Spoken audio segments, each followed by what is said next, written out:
Oh, yeah. Thank you. What's your name again? That's right. Thank you. Everybody good? Hey, how are you? Take This look very casual. Tom, get everybody. Can't tell quite without a program. It's a very short trip, so I just wanted to point out a couple things on our way over to the terminals that you've heard a lot about. And one of those is de-icing. De-icing, de-icing, de-icing. That's all we seem to talk about. We're going to go by some of the things we've done to fix some of the issues we've had already.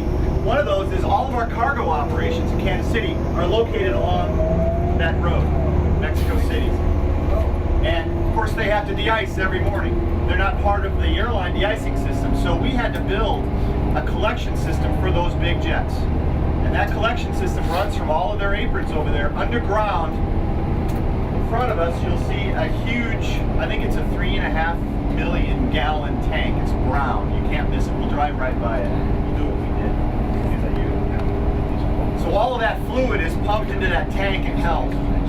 And once it's in that tank, we can determine how diluted it is. And de-icing fluid is very unusual stuff, because if you can capture it without it being diluted by snow or water, you can sell it. The automobile industry loves it. They can make windshield wiping fluid out of it. They do all kinds of things. So we try and collect it without as much rainwater in it as we can, and it works pretty good on cargo. Of course, it doesn't work in the airlines because we have 92 acres of concrete. When it rains and they de-ice or snows, it's convoluted and you can't reuse it, so we have to get rid of it. So on the right, this is where all the catering is done, by the way, on airlines, in this building here. Our natural gas fueling station, one of the largest in the Midwest. We fuel all our natural gas buses here. Okay, and as we make this turn, on my left, you'll see these huge concrete basins, or as some people may say, a cement pond. That's where all the runoff goes from the airfield, from the airlines. You'll see a black fence around them. It's on your left right here. They're empty now, of course, but during the wintertime, you can see the water level on some of these. They're huge. That's where everything goes. And most of the time, by the time it gets to these ponds, it's so diluted we can't reuse it, we can't sell it. We have got to treat it, truck it off-site, or send it to the wastewater facility. And occasionally it will go into our ponds. Most of the times it does. When we have a heavy, heavy snow event. It overflows into the pond. It overflows. So one of the issues we have is with ADA. If you're a passenger, a disabled passenger, or especially if you're in a wheelchair, and you're let off at this bus stop, you have to go up this ramp to the terminal. That's not compliant. You cannot motor yourself up that ramp in a wheelchair. So a solution would be to put elevators on every end of every terminal, or build a switchback, which would probably be a quarter mile long to get up that steep of a grade. We have been able to help our handicapped passengers. We actually put them in a bus and take them around to the front of the terminal. So there are ways around this, but whatever we do here, we'll have to address that issue. Another problem we have with the terminals is you can see two aircraft, United and Southwest. Now when they push back, they're going to be in each other's way. So when United pushes back, Southwest can't move. They're in the way, they're too close together. So something has to be done there, and especially when they de-ice. It's a problem in the wintertime. There are some delays. Again, we've got employee parking for our airline folks. We've got the pay lot to our left. So everything you see is repeated in triplicate. We have 3 of everything. Mark, this is B, right? So do you have stats, I'm sure you do, this is in part of the tour, of how often that lot completely fills up? Because this is the place Tuesday, where Wednesday, bottlenecks. Thursday. Fills up Tuesday, Wednesday, Routinely. Thursday. Every day, every week. There's roughly 5,000 parking spaces in around Terminal B. Alright. It fills up Tuesday, Wednesday, Thursday. One of the earlier master plan ideas from 95, when they looked at we need to do something in 95, they talked about a connection between the ends of the terminal. Right. So they talked about it either above ground connection or a tunnel, and that would go from there to there. So imagine changing planes and having to walk the distance we just traveled underground or above ground, connecting. An underground tunnel would wipe out all the gate areas here, all the in-ground fueling and utilities. So there'd have to be some things worked out there if that's the direction that we should go. You can see where where the airlines, they kind of find their little nooks and crannies to store their equipment. This is all de-icing trucks and de-icing tanks. They just kind of keep out of our way and their own way.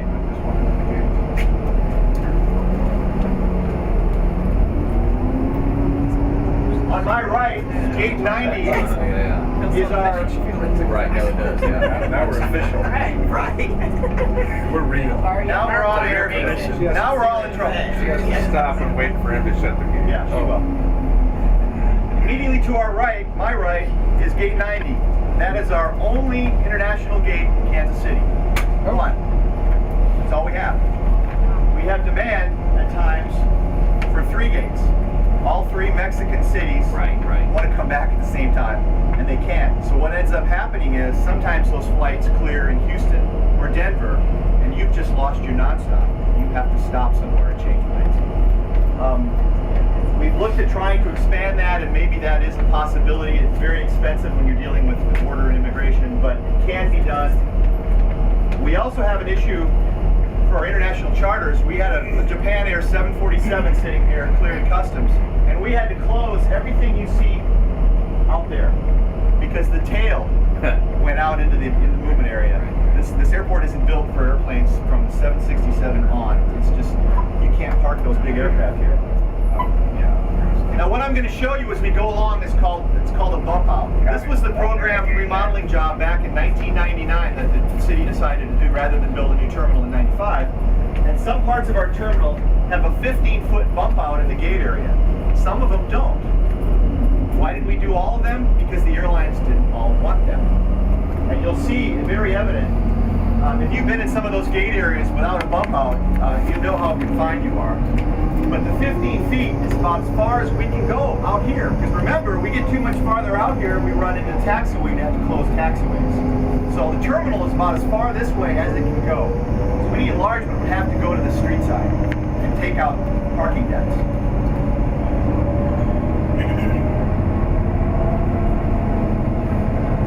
And when we see the baggage systems when we're out walking, some airlines back in '99 and after 9/11 did not want a baggage system. Southwest Airlines did not want a secure baggage system. That's why you have to take your bag to the counter and then they give it back to you and then you have to walk in somewhere else. That's very, very unusual. Probably, I think maybe it's easy to be a money-boarded quarterback, but the person here at the time probably should have said, no, Southwest, you're going to get what everybody else is getting and this is it. But they bent and Southwest won. So that happens occasionally.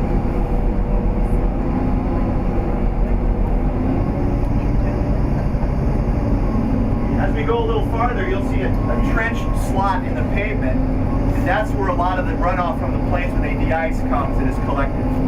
There are a lot of areas that don't have it. So in that case, that fluid runs off into the grass and eventually gets into the water system. So that's why it's important to try and collect every drop you can. And that's why we think a decentralized de-icing pad where everybody has to go and spray the planes will work.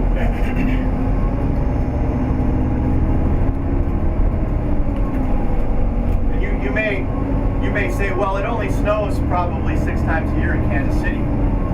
But when a jet plane sits on an apron overnight with a lot of cold fuel in the wings, it freezes every day. So from about late October all the way into April, they're de-icing every morning. Planes that are sitting here overnight because there's frost on the wings every single morning.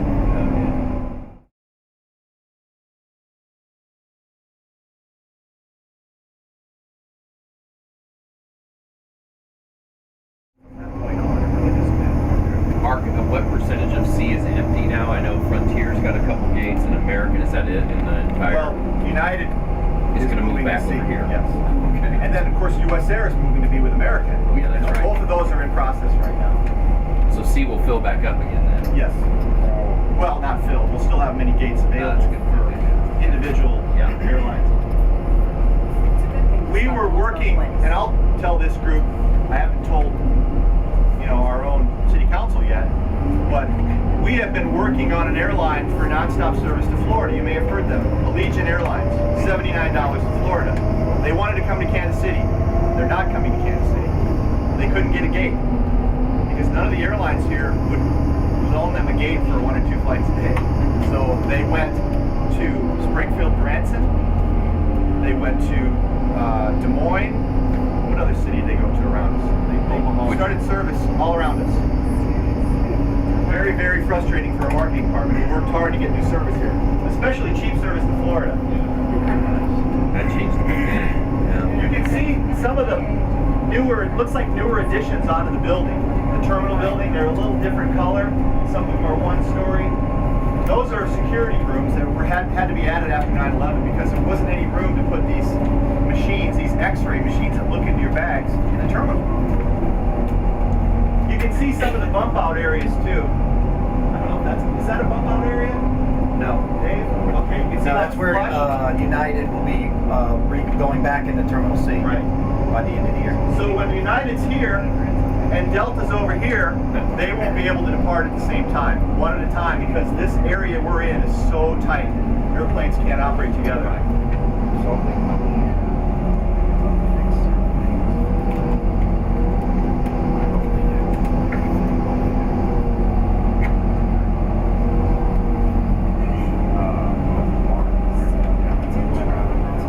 Yes.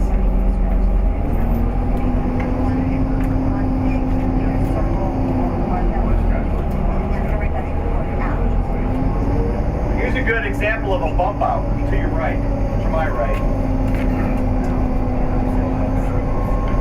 It only comes out 15 feet, but when you're in that gate area, 15 feet makes a lot of difference, especially they could put all the counters back there.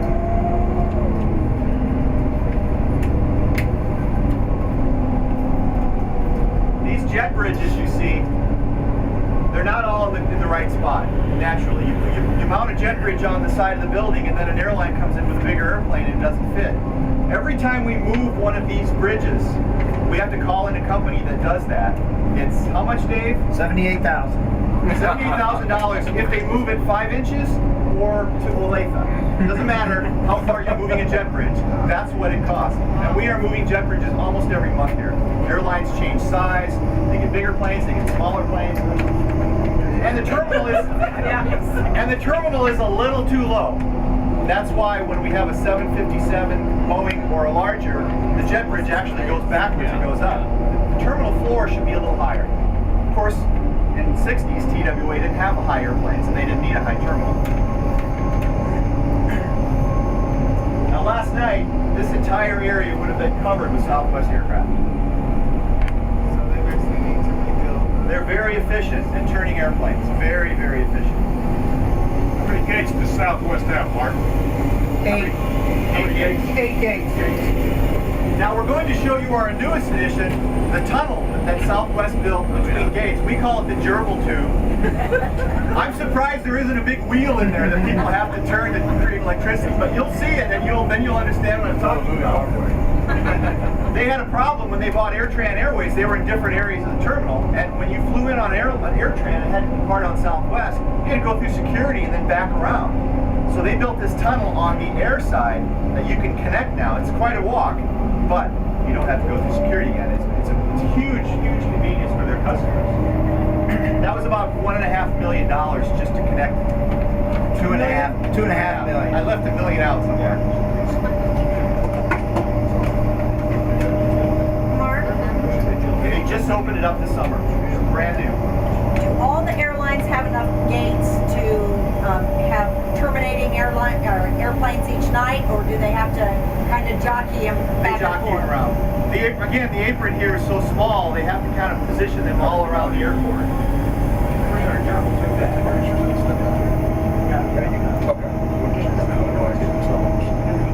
Okay.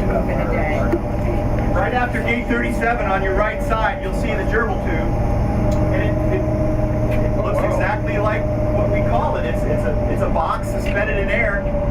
It's air conditioned and heated. It does the job.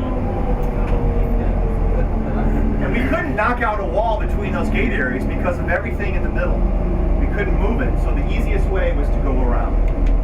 And for the most part, passengers don't mind. I mean, they don't want to go through security again. Is that the only airline that's done that? Yes, it is.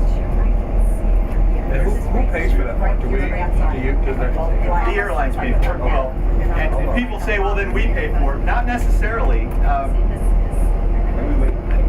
Why is that not an option to do all the way around? People think that if you charge more to an airline here, say you charge $5 more, the tickets will go up. No, that's not how it works. Their ticket pricing is based on a nationwide system. For example, St. Louis costs 3 times what it costs in Kansas City. The airport costs are 3 times higher than ours, yet they have cheap fares and sometimes cheaper than we do. So the airlines, for the most part, airport costs are only about 4 to 6% of their total cost. So it's not a big number. So why not do the gerbil tube at every terminal, all the way around? Probably could connect every single airline and bypass all of the non-screened areas. Well, one of the reasons is that gerbil tube is in addition to the 15-foot addition. Yeah. So you have the 15 feet plus the gerbil tube, which further aggravates this lack of aircraft movement on the paper. And each area is very unique as far as whether or not you can actually do the gerbil tube around that particular area. And if you haven't met him, Dave Long is our Director of Properties and Development. So all the leases and all the negotiations he has to deal with and trying to make everybody happy here and finding them a home, which sometimes is challenging. Okay, now we're getting into the United Gate area. And you can see, just looking out your window, they've got probably 6 different types of airplanes flying here. They've even got a plane, which I haven't seen in a while, with propellers on it. Oh my God. That flies at Denver. I've been on that. I know. Is that right? No, it flies at Denver every day. You look down on Interstate 70 and cars are going past you. Yeah. Oh, wow. It's horrible. But it's extremely profitable. Right. They are making a ton of money on it. You sit in the wrong seat. It's loud. So as you can see, we made the jet bridge. The jet bridge actually squats down so it can get people in there out of the weather. It actually does work. But some of our jet bridges don't go that low, and some of them don't go that high. So we have to make sure which gate we put which airline on. To my left is that slot drain in the concrete. You can see it runs along the pavement, and that tries to catch all the fluid that goes that way from when we de-ice. Mark, did you say to move a jet bridge to another terminal cost $78,000? Or to move it 10 feet for bigger airplanes. They have to pour a base pad into the ground to support all that weight. It's it takes, how long does it take to do one bridge? It's a little over a week and a half. You do that every month, approximately? We've moved about 9 of them, so we're getting a little better. So, This year? Yeah, this year. Yeah. It'd be easy if airlines would just tell us they're going to serve Kansas City with this airplane this many times a day. It would be so simple. Obviously, they don't do that. And the reason why we had to move the jet bridge is that each jet bridge, there's about 4 different types of jet bridges. And as airlines expand and contract, we actually purchase the jet bridges that the airlines thought they needed in the future. But obviously, their long-term plan is like Thursday. So that's why we've had to move these jet bridges around, simply because their plans have changed and therefore our plans have to change. The building right in front of us, what we're going to get out here, is an example of what happened after 9/11. The Homeland Security came out with all these new nifty devices and said, you will use these to screen passengers and bags. And we didn't have any room in our terminals. So we had to build these little concrete base buildings to put the equipment in. So sometimes the bags get rerouted to come through here. And you'll go in and see all of this, how this works. We're going to split you up into 2 groups. Jerome is going to be our tour guide today. He's actually with a separate company that runs all of our security, bag systems, belts, bridges, 24 hours a day. This is his issue. And so we'll wait for that one person to come. But Okay. So U.S. Air. So help me out. So I wish United goes to sea. U.S. Air goes to sea with American. So all this becomes empty. This is. No. scheduled to close this fall. Oh yeah, that's right. This one. So A. Is, United is telling us they're out before Thanksgiving. They're in a hurry to get over there. U.S. Air and American are still. yeah. And the problem we're going to have here is U.S. Air and American. You're going to fly on an American Airlines ticket. And you're not going to be going out of the American Airlines terminal. Remember when United Continental did Yeah, this? it happened to me all the Same time. thing's going to happen to us this year, and it's going to be a nightmare. It's horrible. And we can't build a gerbil tube long enough. Okay, welcome. Thank you. We are ready. Jerome, take it away. Alrighty, if y'all will follow me, we'll go look at the conveyor systems. Some of these areas are really tight, and you might have to walk sideways and really want you to see what we have to do for every bag. And some of these doors are timed, so we may ask you to go quick.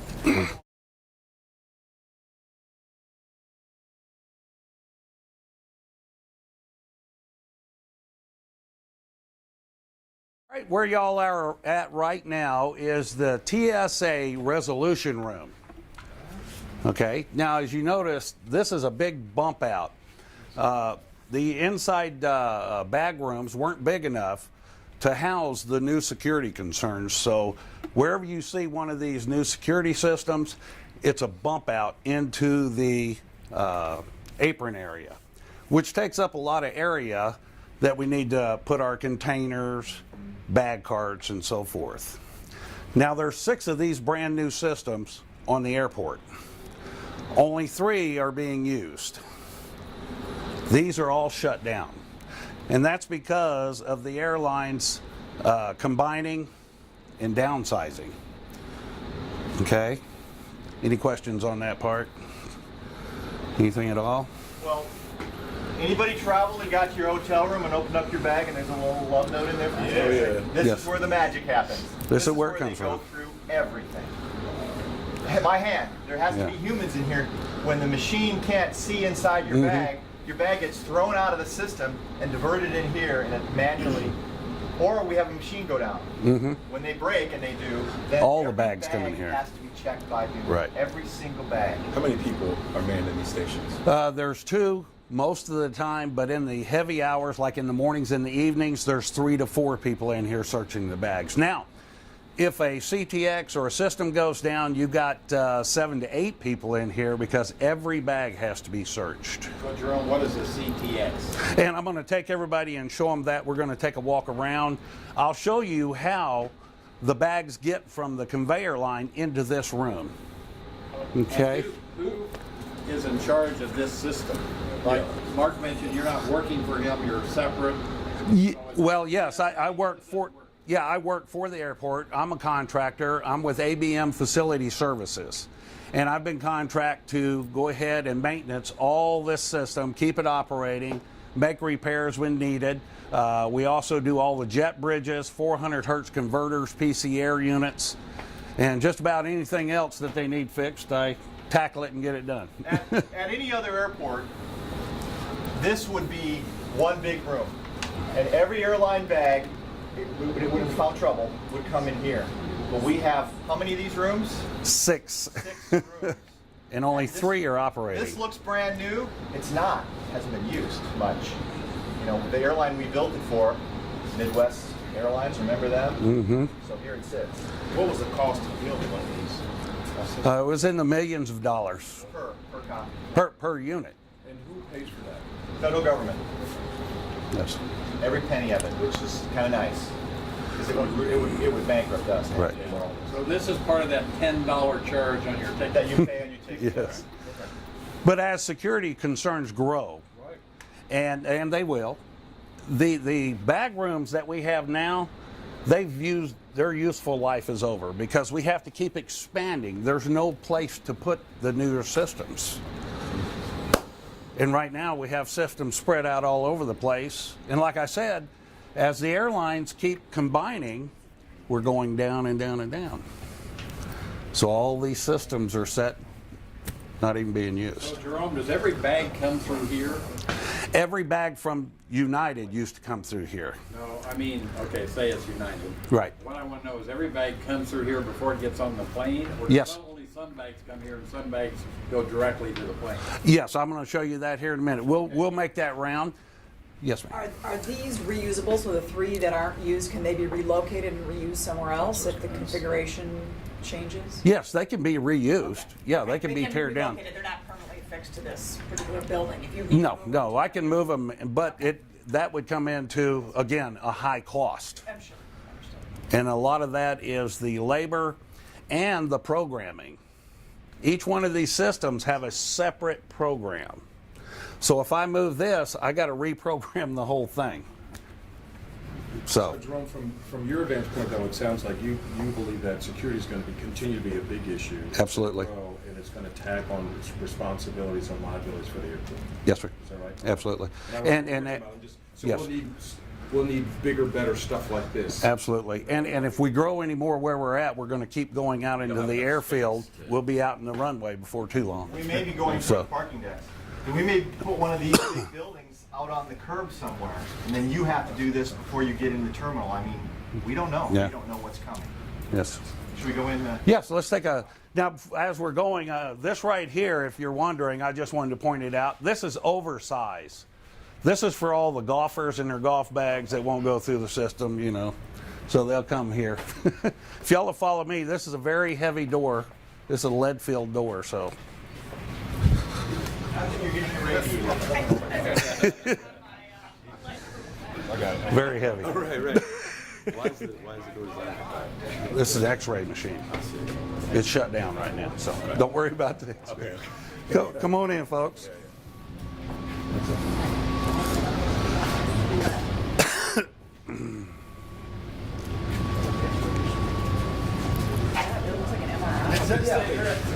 I'm giving y'all a little bit more than normal. Now, the blue section back here, let me move back this way if y'all will. The bags come from the ticket counter and they come down through this system and they'll go through the CTX machine.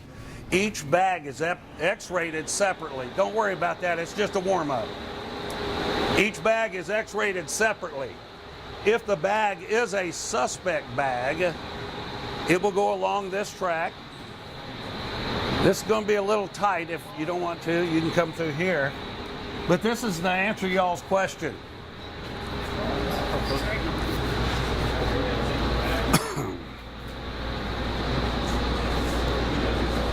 This is a very expensive piece of equipment. It's called a variable bag sorter.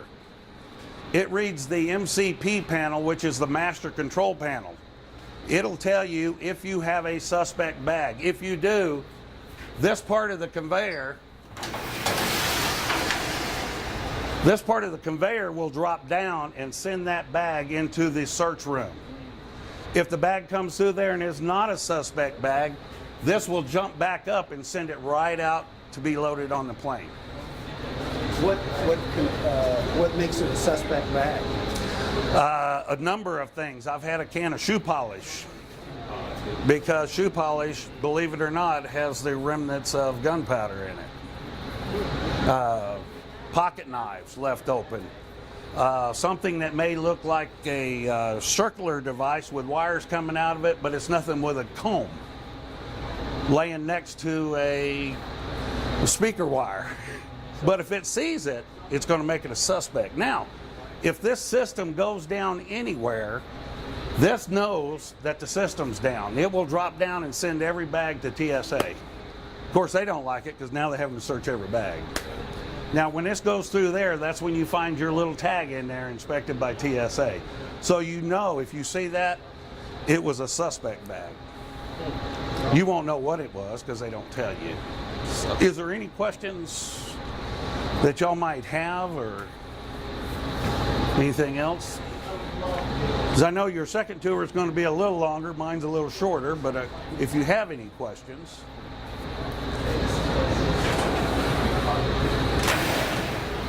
And like I say, this building here is all the build out because there was no room to put it in the type of bag room we have. And if we do keep advancing security, which I know they will, new things will come, we'll have to keep building out. So while this is your whole operation, then do you kind of let TSA know how many people you need down here? Who makes those decisions? No, TSA does that. TSA does that. My only job is to keep the system running. Okay. So Yes. they know immediately if it's not running in there. Right, well, they'll call us and say it's not running, and then all the bags will be diverted into the TSA room. I'll send a crew over here, we'll get it back up. We usually get it back up within a half hour to an hour. motors, brakes. We take care of the gearboxes, motors, brakes, switches, everything that does the operation. My folks take care of. Mm-hmm. Okay. Okay. Watch your heads on these things. I've hit them a number of times myself. You can check the knots on the side. Okay, onward and upward. How many machines like this do we have at the airport? 6. 6 of these. 6 of these too. And most airports, again, have one main line where every bag goes through from every airline, and they might have a backup line sitting next to it in case something happened. So we've got many, many, many. Oh, thank you, Mark. On another note, the way this is set up, no airline has a secondary system. So when their system goes down, they're down. They're down until I get it back up or the CTX is repaired. CTXs are taken care of by a separate company. Oh. Maintenance costs for all of this, who pays for that? Not us. Well, we all do as travelers. So That's right. Yeah. That's the FAA. It doesn't come out of our regular budget because it's Homeland Security. So it's Right. So Is it an advantage to having 6 units or a disadvantage to having one airport with one unit where everybody goes through? it's a disadvantage right now because you got all these sitting around doing nothing, and all this money, actually, these have to be maintained, so that money's going down the drain.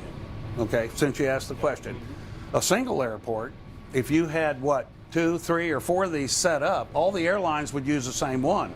If this one went down, they would all divert to another one, and the bags would still continue to go and get on airlines. now, since these are in Kansas City, I'm going to say no. We want a single facility someday. We're going to keep these. Yeah. We're going to Yeah. put 6 lines. And Yeah. You don't want to we'll give see it how up. that goes. All these are going with it. Yeah. We want to keep all of this stuff. And all the blue section, oh, You already have it. So It's already paid for. And it's Why- in Kansas City. Let us keep That's it. a good question though, since the government funds, the TSA funds these, do they have the right to say, hey? yes. They do. They'll Yes. take one and put one in Branson. They'll Yes. take one and put one in Springfield. They do that along Columbia. They do it. And to save cost at this time, if I have something break down, I use parts off of this one to save cost on the active ones, which saves a lot of cost because your new motors and stuff cost a lot of money. And I would like to show you one thing on the money part of it here. I almost forgot about. These right here is what you call a brake clutch. And they start over there. And as the bags come through the CTX system, these stop and start for every bag right here. If you have 500 bags come through, these stop and start 500 times. And these are a constant replacement right here because inside of them, they got a fiber gear. And it's made that way so you don't burn up the motor. So after so many turns, the fiber gear burns out in them. Well, these here are $900 a piece just for one. Well, I broke one apart and we found out that I can spend $250 and rebuild 6 of them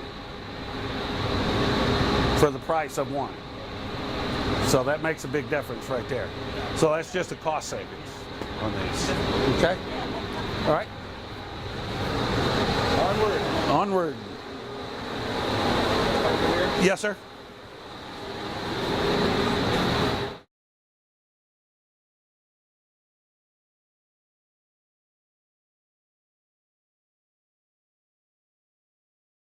All right, everybody ready? Just right down there. You want to fly? Jacked it all up. That's probably loud too. That means our name would be on the list? Yes, it would. Well, I got air off here, so I ain't too worried about it. I have the heavy luggage. I have my name. It's not good. I'm not a We didn't set it firefighter. up, huh? No, Wow. you would hear it if it did. Okay, this is the bag room here. This is basically where the baggage begins and ends. Okay? This right here is the MCP panel. We had 6 of these put in to go with the system. This is an all electronic system right here. Everything is found and learned and know where the problem is on this screen. This shows every section of the conveyor system. Right now it's shut down because we've already started taking this flat plate apart here. So now all your baggage starts in here and it goes through. This one right here, this one goes around, and this one here goes through your CTX. And after the clear bags come out, they go through this right here and they go down to the tip chute and it drops it down on the flat plate. Now this flat plate used to go all the way down there, but since we're moving United and yeah, we had to take some of this to put down there to make the flat plate longer. So The next time you're flying and you look out the window, those guys, the bad guys, on a busy day, when this thing was going and blowing, there would be hundreds of bags on here.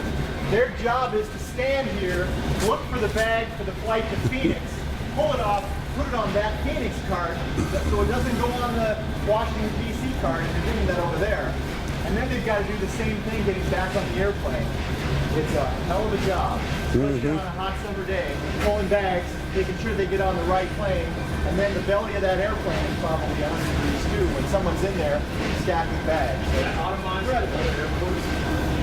It's getting better. Some airports have laser readers that read your tag, and it sends your bag on that one big belt I mentioned. It sends it to the right place. Of course, we can't do that here. It's got to be done by hand. Okay. that's all I got here. Our tour for this part. Now we're going to switch with the other group who will be coming from over on that side. Terminal floors above us now. That's where we are.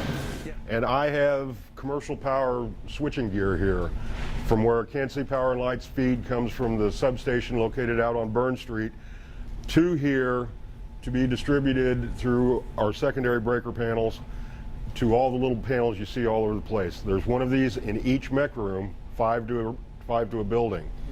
What we've experienced here, Henry and I, we've been here since 11 o'clock last night working on these with Kansas City Power and Light and our emergency service provider, because a few years ago, maybe some of you remember 2 years ago, I believe, Southwest Airlines had a massive power failure right at, was it Thanksgiving? One of the holidays. It was in the middle of the summer. It was one of the holidays, and it was hellish. So for 2 years, we've been trying to put together this maintenance schedule with the proper parties to get down here, go through all the gear, go through all the breakers, lug everything down, grease all the moving parts, check everything for load sensitivity, and we have a 3-hour window to do that in the middle of the night if we don't have late flights. Yeah, so the next window was down to 2 hours. So we will have. Where we are. Okay. Everybody has this handout. I just want to have Rich show you where we are right now. Actually, I'll show you where you are. If you look at this handout where it says Chase, that's what you're standing in. The mechanical rooms are everything back here towards the wall. On the other side of the wall is backfill and the street up above.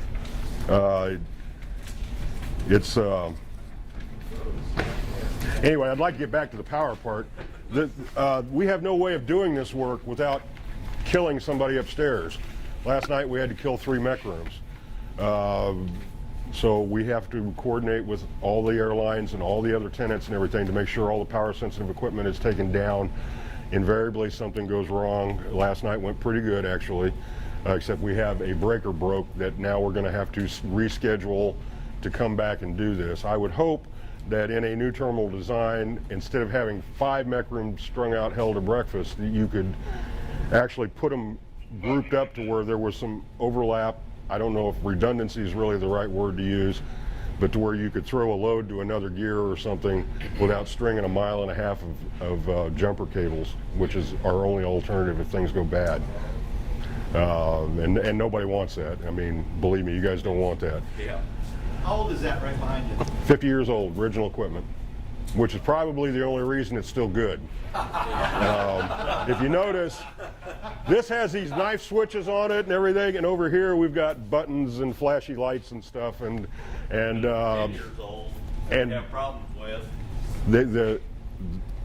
In equipment that Henry and I have worked on all our lives, we worked around here since the early 80s. We never used to hear of the term planned obsolescence, and now it's just part of the package. They build this stuff. That breaker that we pulled last night, plastic moving parts broke. I don't even know if I can buy that breaker now, or if we're going to have to build something around the original design. I don't know what. I'm too tired to worry about it right now, but we're going to figure it out. But the idea is we can't just go do it. Now we got to schedule another shutdown.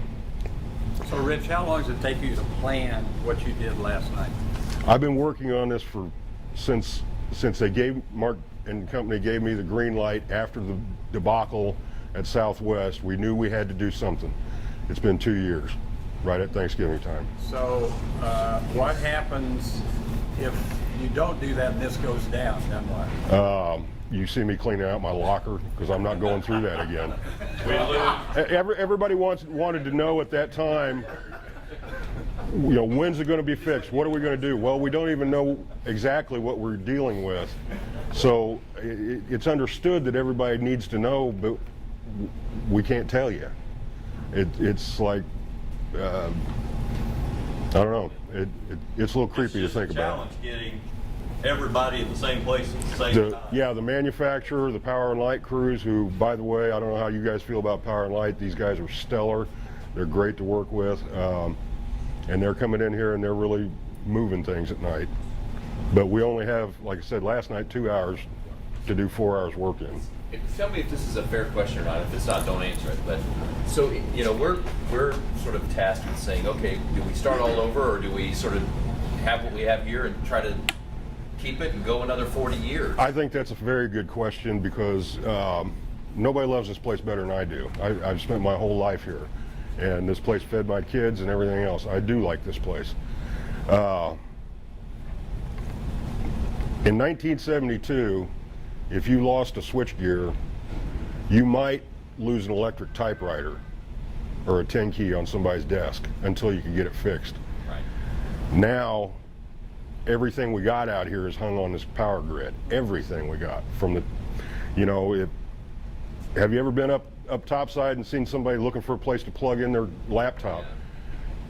Yeah. We didn't have laptops then. You know, we thought digital watches were pretty cool back then, and things have just changed, including the industry.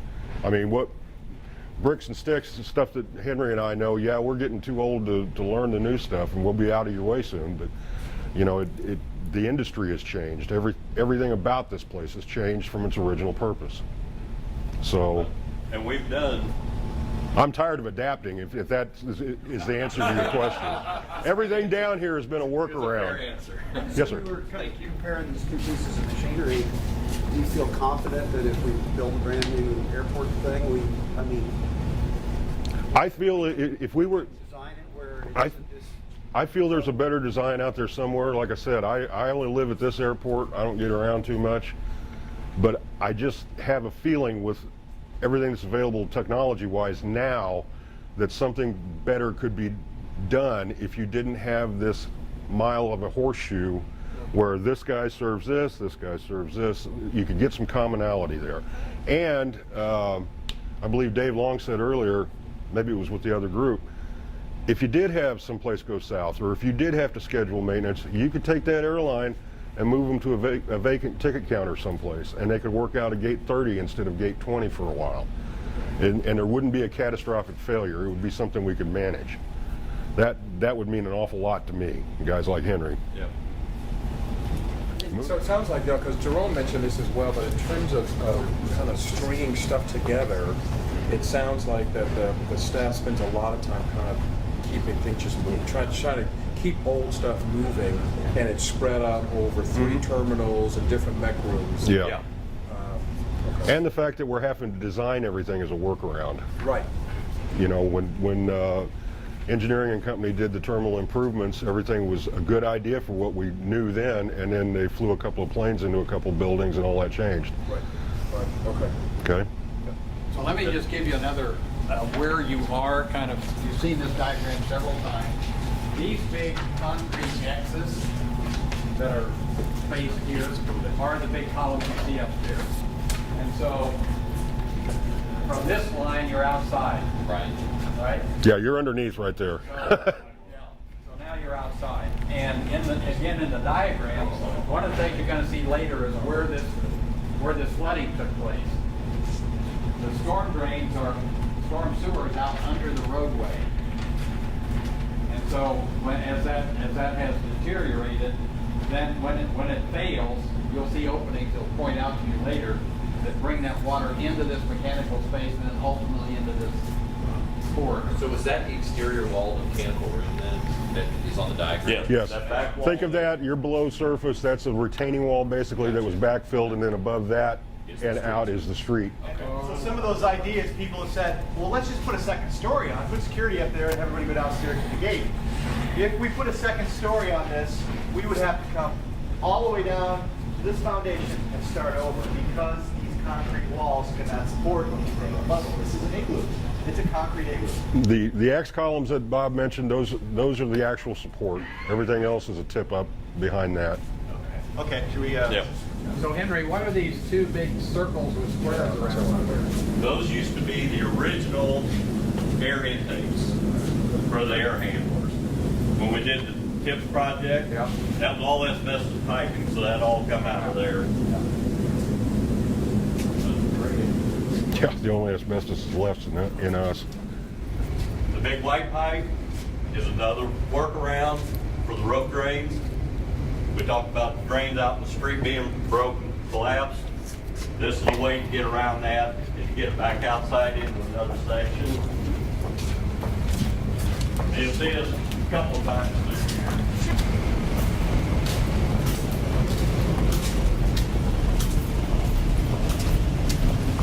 This bottom board is actually doing what it's supposed to. We built this on the side of the wall to catch the water pouring in the walls, and we've got it sandbagged around the electrical switchgear because this would flood when it rains. So we've got it coming over here and we're rerouting it to the drain. Yeah. These are the kind of things we've done over the years. We got contained walls and they did what they're supposed to do. Exactly. Contain It the does water work. for us. That creates a really big spark. Yeah. It's shocking what it'll do. Said that really. We've been up a while. I know. I can pull myself up there. Oh, that's all right. I feel your pain. Yeah, the building's not the only thing that got wore out. That's right. Okay, Mark, you have to get the picture out. All right. Picture part of the program. Everybody get your picture out. This is the tunnel that was underwater.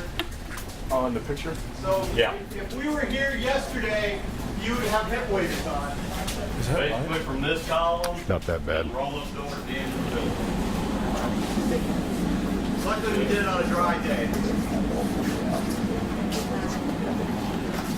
And then I wanted to point out, right here in this flood area, you see a cinder block wall that contains a great deal of IT equipment right there where the flood was. This kind of goes on everywhere that you've seen a block wall like this. After, as technology progressed, we had to start lugging in a lot of IT equipment, and I don't even know what most of it is. You go down and take a look. But all of the airport's data for security, airlines, and everything run through these rooms. We call them the clean rooms, and yet here they are down in the basement because we didn't need them in '72. I believe it's a roof drain that's bad on the way up there that comes down through under the street. So there's a collapse out there. It follows that sleeve and just pours in down here. That's how the water comes in when it floods here? Yeah, at this location. And you can see all the sand in the drain there. That hydraulic pressure is an amazing thing. Yeah. They worked real hard to get everything off the floor. So does it have to be a torrential rain or just a light rain? I think it has to be pretty heavy, the caliber of some of which we had. Now, remember, I work outside now, so. But we didn't have a hole in a drain pipe, sand starts sucking through the drain pipe, And you've got that picture. and you wind up with a void. There it is.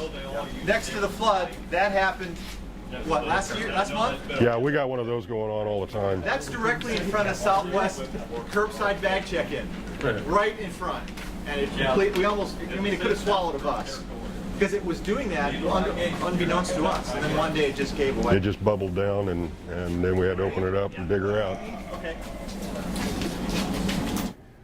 This is what happens, and part of our renovation, we took all the asbestos out of the ceiling back in the 90s for the big rehab. We got the nice shiny floor, new glass, but a lot of the systems you saw weren't even touched. So if we could, let's go to the United gate area to move people around the airport. A couple of our airlines want to start the TSA pre-check program. That's where you pay the $100, you get the card that basically gets you out of jail free, and you could walk around. We're trying to figure out how we'll put those lines here in Kansas City to make them convenient. Now, I have personally gone through this pre-check thing in Washington in my suit coat, with my shoes on, with coffee, and I walked right through and got on the plane. It is, for those of you who travel, it's worth it. It is absolutely worth it.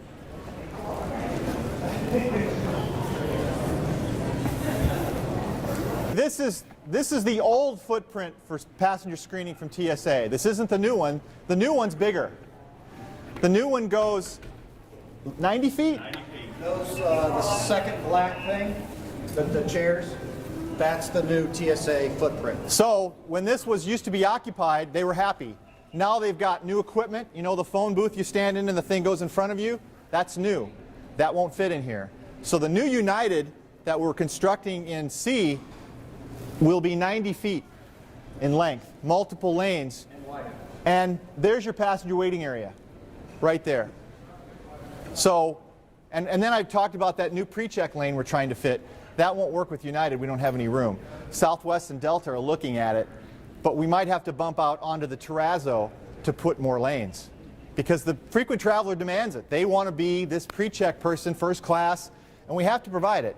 So we've got to figure out a way to make it work. And we will. We'll make it work because we have to. So imagine the footprint getting wider and longer. And you can see the bump out. Imagine some of those gates that we didn't do a bump out and we need this huge security. Now some people have even said maybe if we don't build a new single terminal, we have to put a security system in the parking garage and sterilize you coming in. We don't know. It's something that we'll have to look at. Well, Mark, you talked about the length, but with the new system, does this contain it, or do you move it? It needs to go that way. Have to go out almost to that spandrel beam. It goes 6 foot wider, which is about 3 foot from the exterior wall if there was The original. The original wall if there wasn't a bump out. The gate hold room then is the bump out. That's correct. And they also they don't like our walls, because if you were terrorist minded, you could throw something over the wall. And people have done it here. People have forgotten their car keys, and somebody will run out and get the car keys and just pop them over. Well, we see that. But Homeland Security wants these walls to go to the ceiling, and all our air conditioning systems are over there. So, and heat, you can't move air. We've been fortunate, we've got cameras everywhere to kind of mitigate that. If we have another terrorist incident like we were supposed to have last week, who knows what they would make us do. We've had bird netting in here to stop things from falling on. Those are a dust collector, as you can imagine. They're very, very nasty, so we got rid of them. But it's a day-to-day thing with security. We don't know how we'll adapt next. We always do. We'll make it work. Mark brought up something that I meant to speak to earlier about the cameras. We have more than 900 security cameras up here, which also falls under my bailiwick at a huge cost. You see where they're adding more. That's where they're taking some of the original from the tip installations are here and there. It just gets to be more and more and more and more. So now, part of that remodel program we did starting in '99 and ended in 2004, 9/11 was right in the middle. The airlines did not want bathrooms in here. They said, no, we're not going to pay for that. Well, we finished up the program in 2004. We had some money left over, and we didn't ask the airlines. We said, we're putting bathrooms in. That's the way it is. So each gate area has a men and a women's room. They're very small, and those are cleaned by the airlines. So when you're in one and it's disgusting, don't blame the city. It's an airline thing. Now, in a new facility, if we build a single terminal, we will be responsible for cleaning the entire airport, our people. We're not worried about a third-party contractor keeping areas clean. So that will change. That's a dramatic change that we have to have happen. But for the most part, and this used to be a room where they would look at the screens of you walking through that See Me Naked machine we talked about. Those are all going away.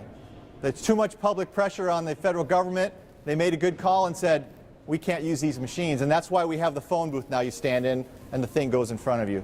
And that just shows a stick figure on the screen, and the area that's something there's a problem, a little red light will glow. So when you see them, when you come out of the machine, they're looking over here, they're looking at a stick figure of you, and then if you're carrying something, that area will highlight, and then they'll go right there and check you out, and then you go. No more of this waiting for someone to look at your blurry skin figure and see your tattoos and everything else. That was very intrusive, and thank God they made that decision, because that stopped a lot of people from traveling. People said, I'm not going to deal with that. I think we should end it on that note. I really do. No more to say.